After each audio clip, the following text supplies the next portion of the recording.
Just setting up here.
Good morning. Good morning.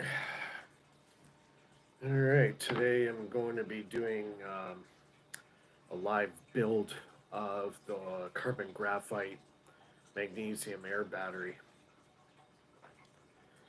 So I'll just wait here a few minutes to see if a few more people jump on board. Oh, we got 3 people on.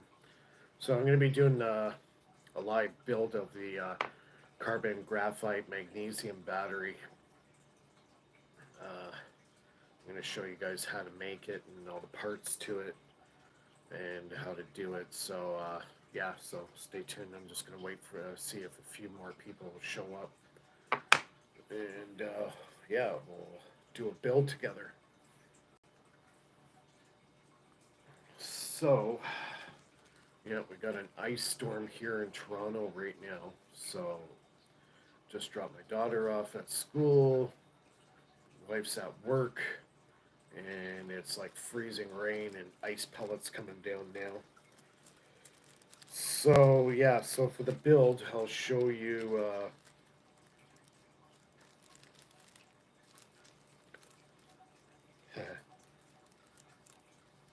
yeah, so we'll be doing a live build of the carbon graphite magnesium battery. So I'm going to show you all the parts we're going to need to do the build. We've got a few people logged in now. Thanks for joining me. Give me a thumbs up. And yeah, check out all my other videos. I got tons of videos. I got like over 100, I think 120, 130 videos. So check them out. Some go back a couple of years, doing my pulse motors and end machine and the Don Smith generator and the Gerard Morin device. I got lots of stuff on there for everybody. So the build I've been working on the last week is my Gerard Morin,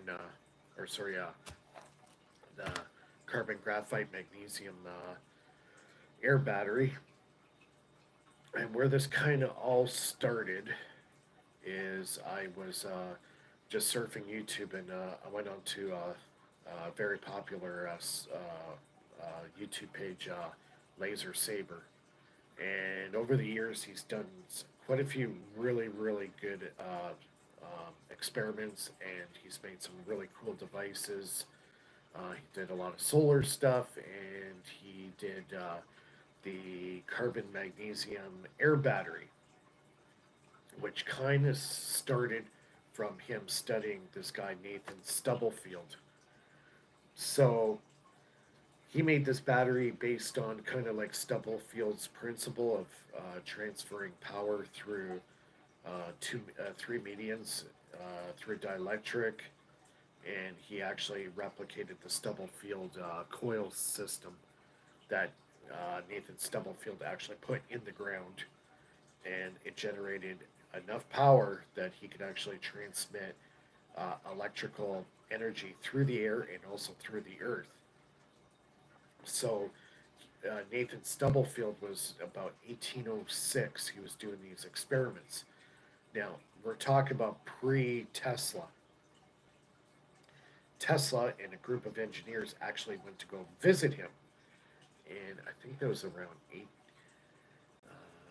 shoot, I'm trying to remember the date. It was late 1800s, 1870, 1890, somewhere in that range. They went to Kentucky. That's where Nathan Stubblefield lived. And they went to his farm. He was a farmer. And they witnessed seeing these devices, which would later down the road, Tesla would invent wireless transmission of power. So it looks like Tesla was not the first person who did wireless transmission of power. It was Nathan Stubblefield. So he was able to make these devices, stick these cores in the ground, generate power. Actually, he originally started with just two iron rods stuck in the ground, and he was able to get a potential out of it. And he created a device which was like a loop antenna. There's pictures on the internet of it. You can actually look them up. Nathan Stubblefield wireless transmission, and he was actually probably the first guy to actually start transmitting voice through the air wirelessly. But its power source was from the ground because he didn't have any methods. He didn't have batteries. He didn't have this stuff. So, picture this farmer building this stuff in the early 1800s, and he sticks two rods in the ground, and then he's actually able to get some electrical energy out of it. So one thing led to another. He created a device, hooked it up, told his son to go down, to the other side of the farm, and he stuck two metal rods in the ground, and he put this earpiece up to his ear, and he could hear his son playing the harmonica on the other end, almost a half mile away. So that led to him developing these earth batteries, the Stubblefield coil batteries. So that's kind of the history where that is. Early 1800s, 1806 seems to ring a bell for me. So this is pre-Tesla. Tesla wasn't born until 1856. So as he made all these developments and all that, all the engineers, electrical engineers that were in New York at that time, they went to go visit this guy, and they witnessed all these things. And then down the road, then Tesla came up with this thing called radiant energy through the air and through the ground and transmission of wireless energy. So I think there was things that led up to Tesla coming up with these devices. So it gave them a different name, called it radiant energy, earth energy, and it just kind of went from there. So today I'm working on what Laser Saber was doing well over 10 years ago, the carbon graphite magnesium battery.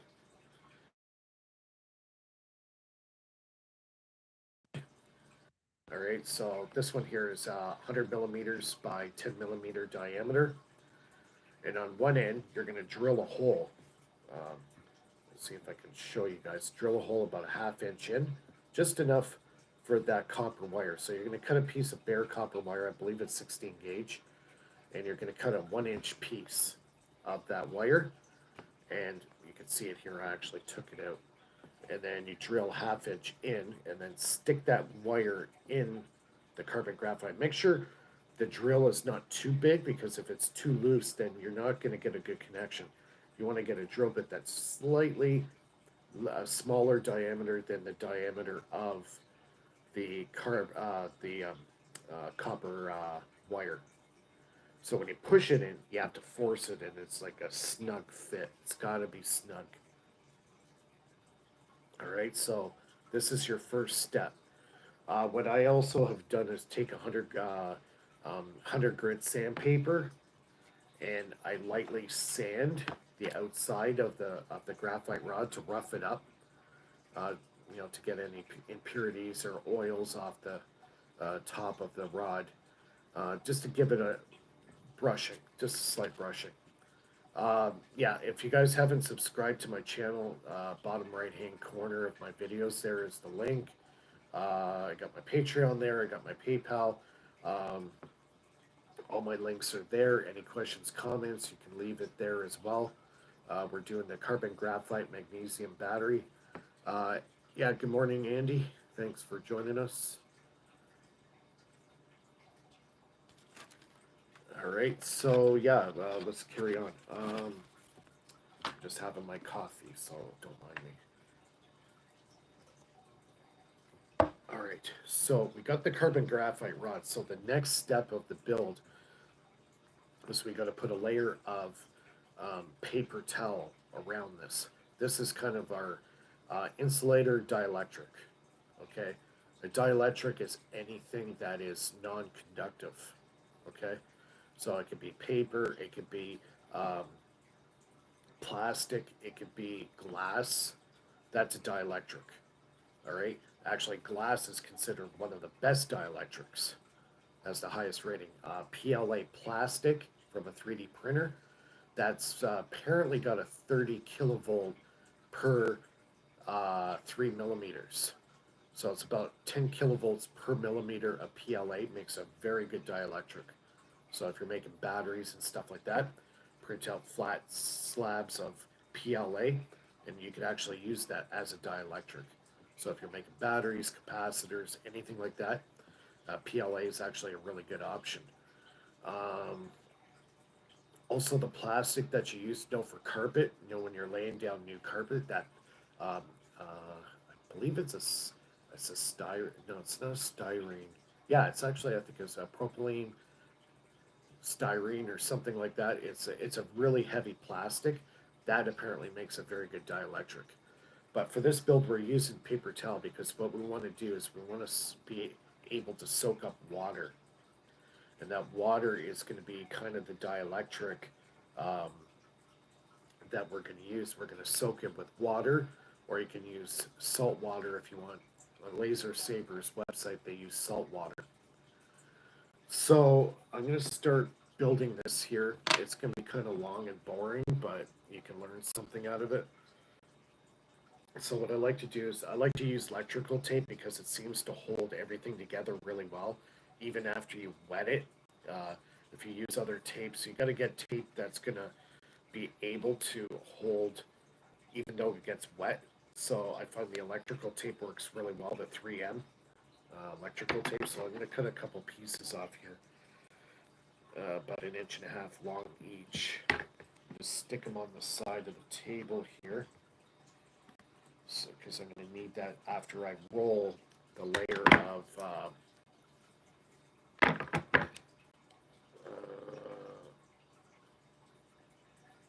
yeah, any carbon graphite rod's going to work, Andy, as long as it's carbon graphite. It's an excellent conductor of electricity. Actually, it's the best conductor of electricity. Okay. All right. So after we're done building the cell, I'm going to do a voltage test. Now, these batteries, the ones that I made, the average voltage is about 1.4 to 1.8 volts. I usually get mine about 1.5 volts after it's done. But the uniqueness of this cell is it has the ability to produce well over 500 milliamps. Now, it seems like the water, the salt water, and the magnesium create this oxide reaction. That oxide reaction is what creates the current. Okay, so that's the uniqueness. Now you can buy this magnesium strip. It's 5 millimeters wide by 0.2 millimeters in diameter. You can buy it on Amazon. You can buy it on AliExpress. I've actually found a Canadian dealer of this, so I'll probably be getting it from them because they're literally one town away from me, which I found kind of ironic. So, yeah, it's I'm trying to remember. I always forget the name. Alpha Sigma Magnesium Company. They're just south of where I live. Literally a 30-minute drive from my house. So, you can experiment. Now, there's a few things I was experimenting. Construction, how many dielectrics, how many layers of magnesium I can put. I even did an experiment putting aluminum foil as the third layer and then put the magnesium actually on top of that. It does work. I did notice a little bit difference in amperage. So as long as you're building layers, but I think the key thing to this battery is the activation of the magnesium. the activation of the magnesium in the water and the air, that's what creates the reaction. That's what creates the current. So, kind of sky's the limit as far as how you want to construct it. You can experiment. I've done about 4 different methods of doing it. I'm just going to use the primary method that Laser Saber used.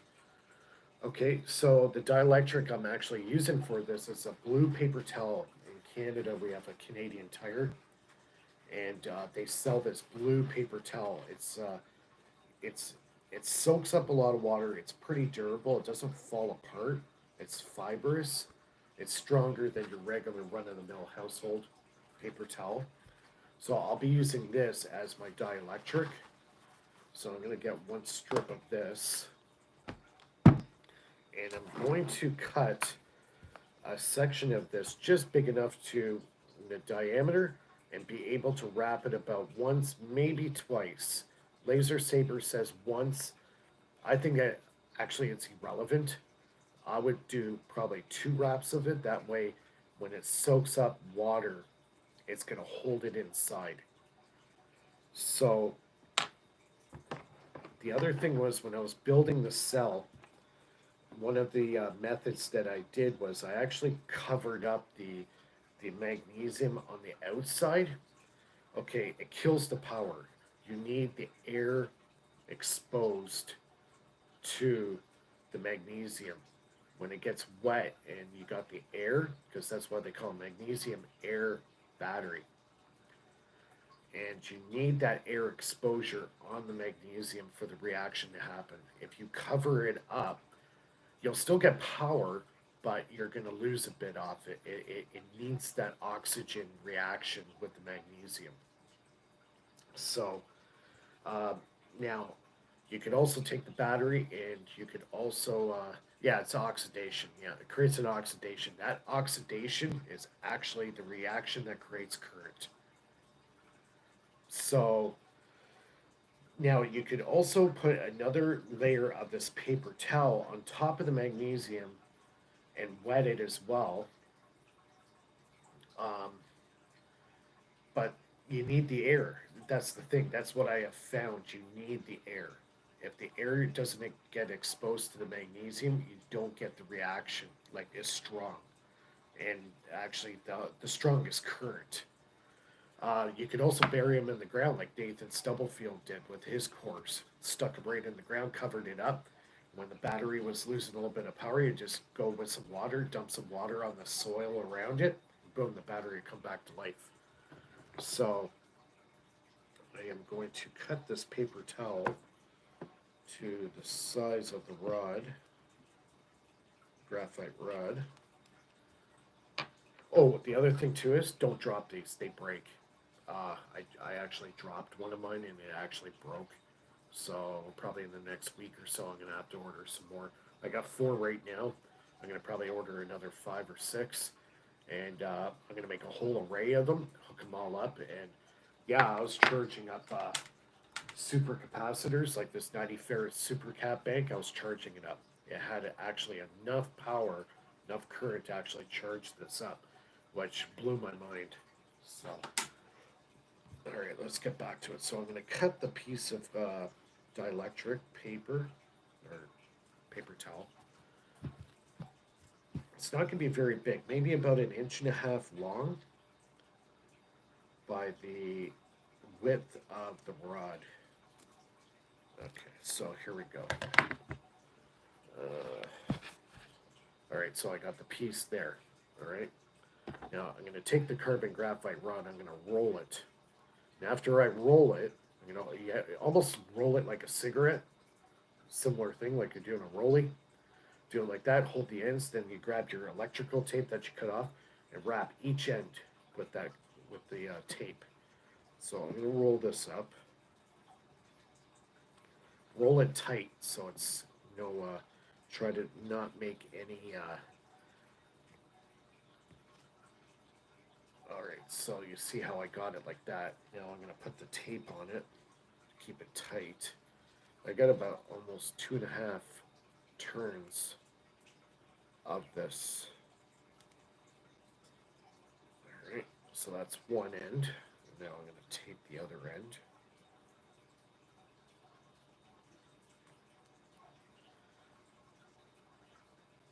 Now I went with the tape a little bit off the end, and the reason for it is I want as much of this surface area to be showing. So you're going to have it like this. Now it's going to start looking like a cigarette. So I'm going to put a little tiny piece of tape in the middle just to hold that,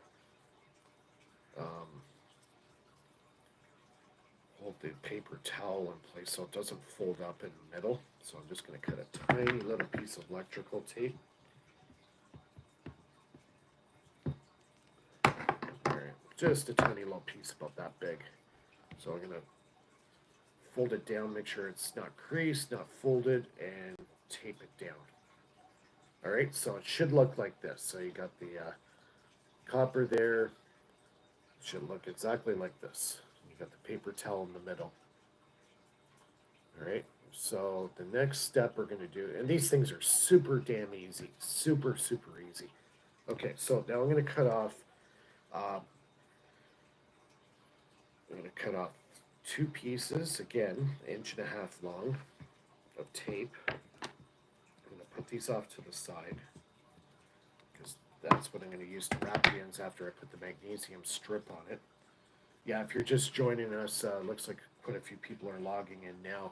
We're building the Nathan Stubblefield magnesium battery that's Laser Saber did. So basically it's graphite rod, and then you got the paper towel in the middle. It's tied off on the end. 1-inch piece of copper wire, drill into the carbon graphite rod a 1/2 inch, and then stick the copper wire, 16 gauge copper wire on the end. And these things are just super easy to make. All right, so we're almost done now. So the next step here is going to be wrapping the magnesium strip along this whole cell. So I'm going to cut one more piece of tape here. Actually, 2 pieces I got to do so. And I got to cut a small little piece to start the magnesium wrap. So 2 pieces, 1.5 inches long, and then 1 tiny little piece of electrical tape to anchor down the magnesium. So when you're going to start wrapping this, you're going to start from the bottom going up, and I'll show you the reason why.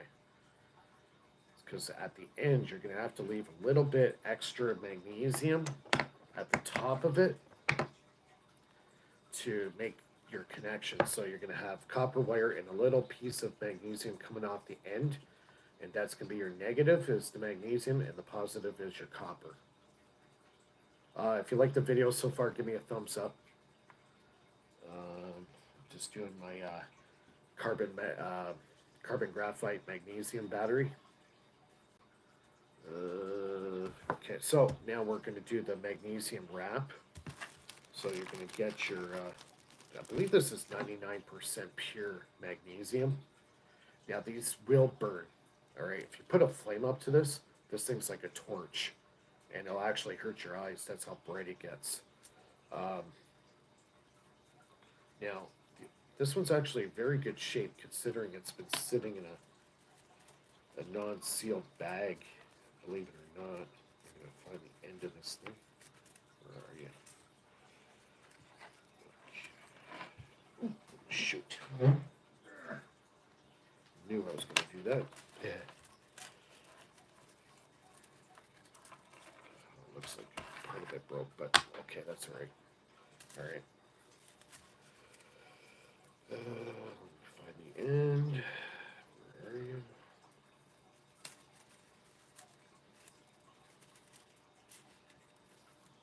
Okay, I got the end here.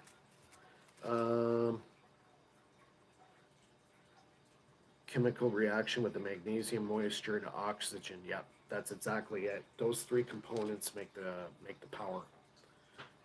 This is magnesium's considered a type 2 metal. If you look on the periodic table, it's a type 2 metal, which also means you could cut off a piece of this metal and it'll sink to the bottom of a cup of water. It won't float, even though this thing weighs very, very little. It's like tin foil. It's like very, very, very light. Okay, so we're going to wrap this. We're going to start at the bottom of it and work up. So we're going to take that little piece of tape that I had, attach it to the magnesium strip, and then we're going to, the wires on this side, we're going to start at the bottom. So start at the very end.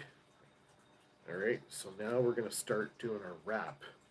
Now, as we're coiling it along it, you got to keep a gap between each roll, about an eighth of an inch to eight of an inch seems to be the best setting for it. So as I'm rolling it, I'll show you guys how it looks. Keep it quite tight. Don't put any slack on it. Make sure you got enough gap between the rolls. And this is free energy. You're not putting any power into it. It generates its own power just by the reaction.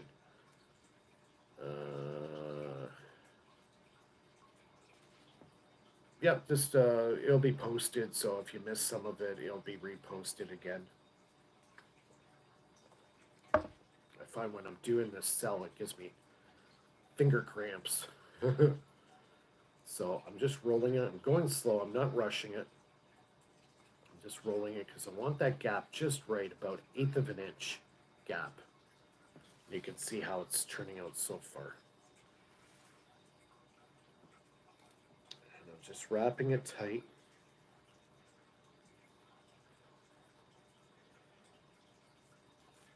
Yeah, I shipped everybody off to school and work, so I'm at home now making these batteries for you guys, doing the live build.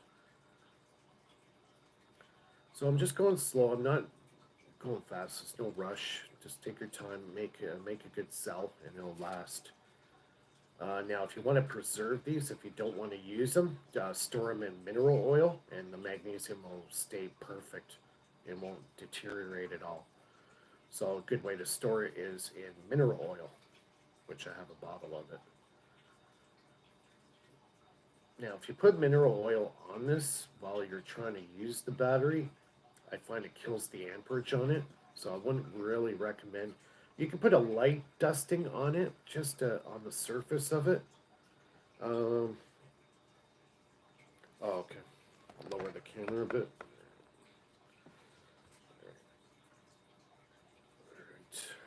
Everybody can see I'm just rolling it, 1/8 of an inch gap as I'm doing each spiral around it.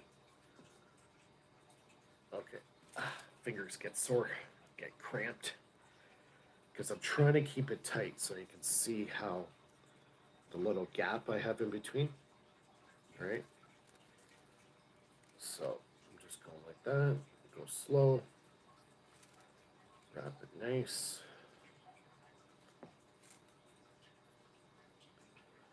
So I'll be doing builds like this from time to time in a live stream. I find it's the best way to do it.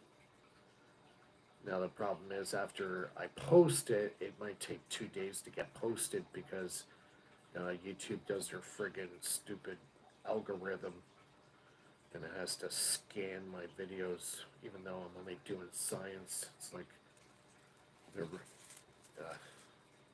stay off that topic. So I'm just going right to the end here as far as I can go. You can go well onto the tape with it. So make sure those spirals don't touch. Have to be an 1/8 of an inch gap.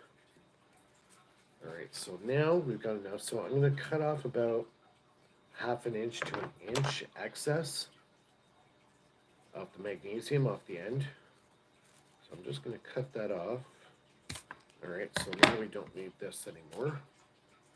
Now we're going to bend it up so it's right beside the copper. So it's got to stick out the top. So you kind of have to bend it into place.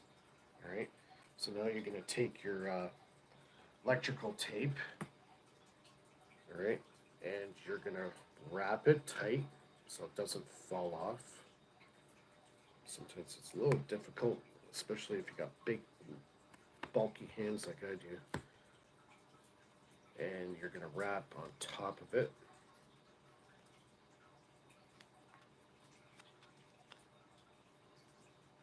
There we go.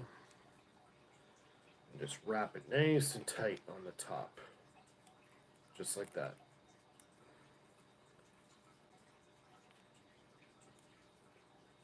All right, so this is how it's going to look. So this will be your negative, and the post is going to be your positive. All right, that's one. Now we got to do one more at the bottom so it's secured properly. So you take your last piece of tape, and you're going to wrap the bottom. I suggest going maybe half tape off the end of the rod, carbon graphite rod, and just wrap it around just like this. All right, that's good. And there you go. The cell is done. This will put out about 1.5, 1.8 volts at approximately, each one that I'm averaging is about 250 milliamps. So the average Duracell battery only puts out about 50 milliamps. Now I dead shorted this one.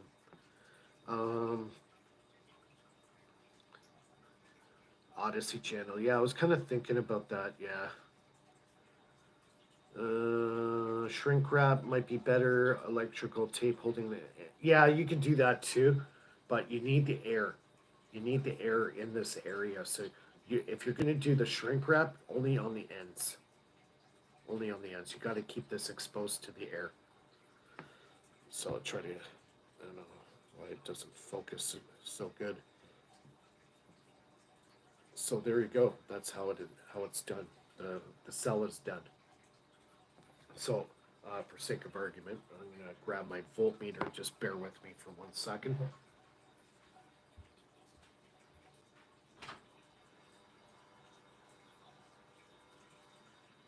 Grab my voltmeter. And I'm also going to need some water.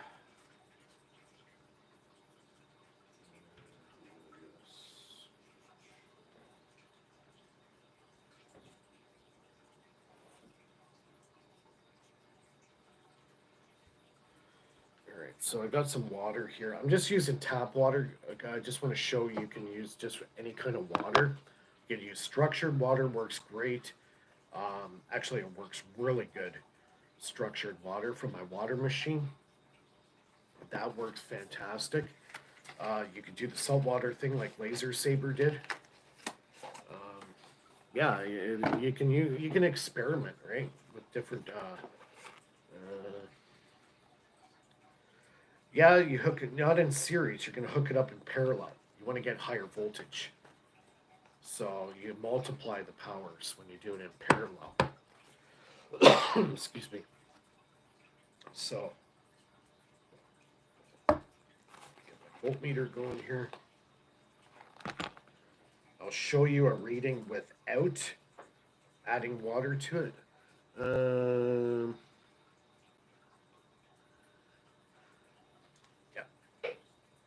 So, got my wires here. It's a good time to do these videos when my wife and daughter are at school and work, and I can actually get something done. A couple leads here. I hate using these alligator clips. They're a real pain. I just absolutely hate these things. But it's the only way I can do my tests. Right. So the yellow is my negative and the green is my positive.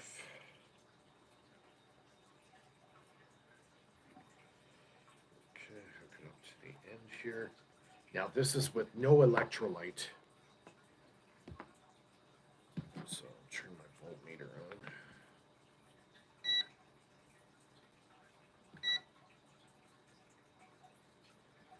So dead dry, it's making about 10 millivolts, which is nothing, basically. But there is some activity there. Actually, it's climbing a little bit. Very little power. It's kind of jumping up and down because there's nothing going on. Okay, so what I'm going to do is I'm going to just tap this into some water. Hold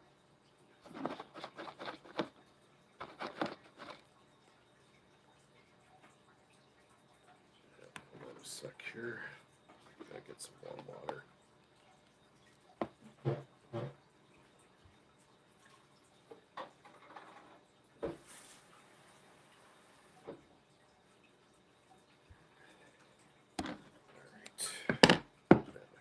Here. So I'm just going to dab the end.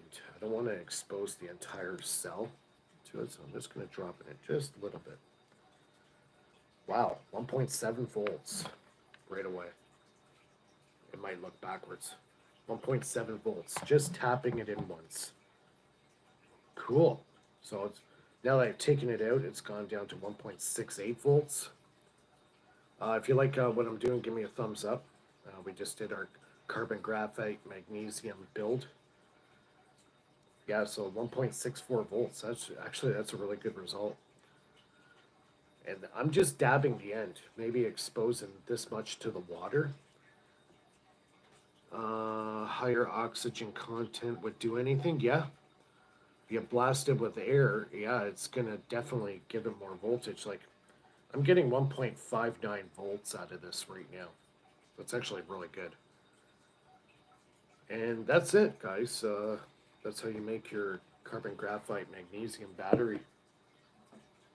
So there it is.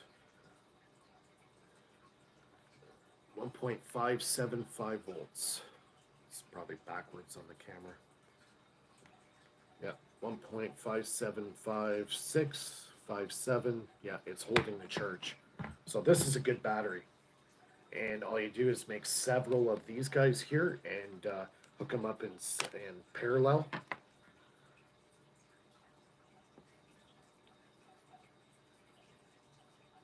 Yeah, you don't burn this.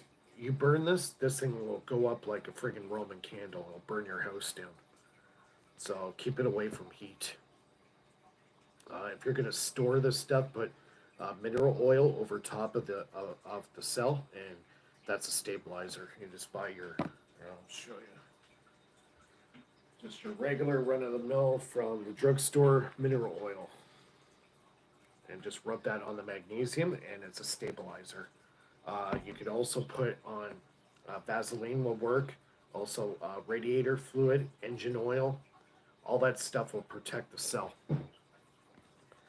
So we got a lot of people logging in and out. Yeah, we just completed our build of our carbon graphite magnesium air battery, and we're getting when I hit it with the water, just a small little portion at the bottom here, I got about 1.75, almost 1.8 volts. Now it's stabilized, and it's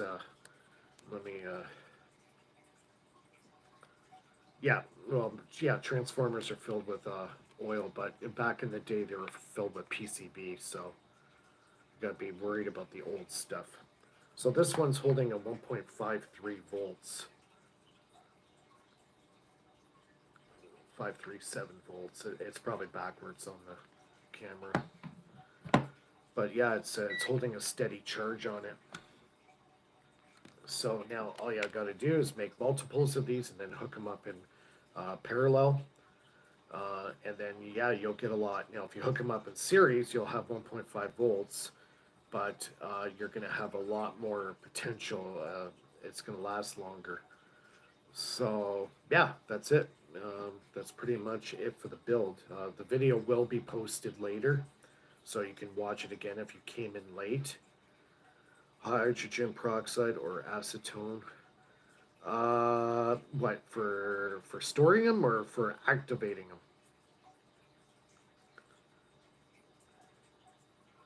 Yeah, you roll it like a cigarette.